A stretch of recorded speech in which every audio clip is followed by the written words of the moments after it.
The God of Death Takes a Holiday, written by Thomas Kennedy, narrated by Stephen Miller. The God of Death Takes a Holiday, Part 1, In the Then. Chapter 1. Then it was a time that now is only half remembered through folklore, myth, and legend. Then it was a time when the gods meddled in human affairs. The great ice age had retreated, opening up territory in northern Europe. Forests came and animals came, and then humans followed a western pathway of migration. Mile was chieftain of the Milesian tribes. He was gravely concerned that the continued westward pressure of migration in the mainland of Europe was putting their territories under pressure. Fishermen and adventurers who had plied the ancient sea trade routes to the outer limits of Western Europe had returned to the Milesians with tales of a large island of temperate climate, much forested and rich in fruit and honey, and wildlife with rivers and seas full of fish. Mile decided it was time to verify all these tall tales. The leader of the first exploration he commanded was Mile's son, Sith.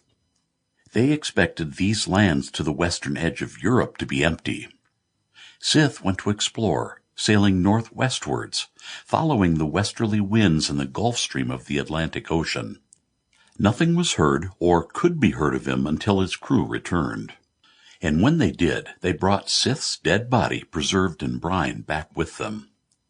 The crew confirmed the rumors of a green and pleasant land, but informed Mile that it was inhabited with a small but suspicious population, unwelcoming to strangers. The population called themselves the Tuatha De Danann, meaning in their own language the people of Danu. The name of the goddess Danu was known throughout Europe, but her people had disappeared from the mainland.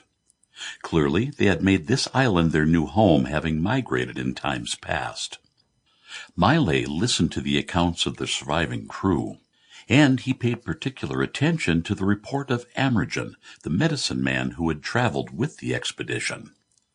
Amergen was the cultured man of some education and an experienced arbitrator in the laws and practices of Milesians. Mile held Amergen in high regard.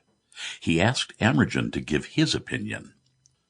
Amergen explained that during the expedition he had used the time to study the language of the Tuatha De Danann and had succeeded in having a crude command.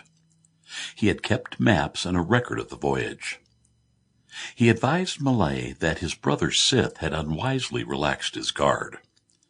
His account confirmed the accounts of the other crew members in explaining that initially welcoming, the Tuatha De Danann had taken Sith into their lodges and entertained him, showing great curiosity and hospitality.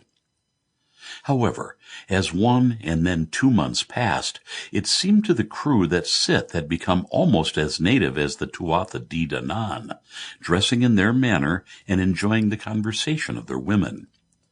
He failed to notice that their welcome was wearing thin. One evening, while feasting on wild boar and honey mead, Sith was indiscreet enough to praise their beautiful women and the land of beautiful waters, seas, and forests, and to ask about the great uninhabited areas. Fearing he was a precursor to an invasion, the native chiefs had already decided to take action, and this was the catalyst. They killed Seth and attacked his crew, who nonetheless, despite casualties, managed to escape back to their ship, taking their dead chief with them. "So they will defend what they hold," Mile said. Amergen replied that in his opinion the land was there for the taking, but only if they came well prepared and fought fiercely. After 2 years of preparation, Mile sailed with his sons and their wives and children. Mile had organized an armada of 35 chiefs, each with a ship full of warriors, promising each chieftain a share of the new land when it was conquered. They had chosen the summer during a period when the weather seemed settled, for sailing from the shoreline in those days was indeed a hazardous venture. This was to be a voyage of no return.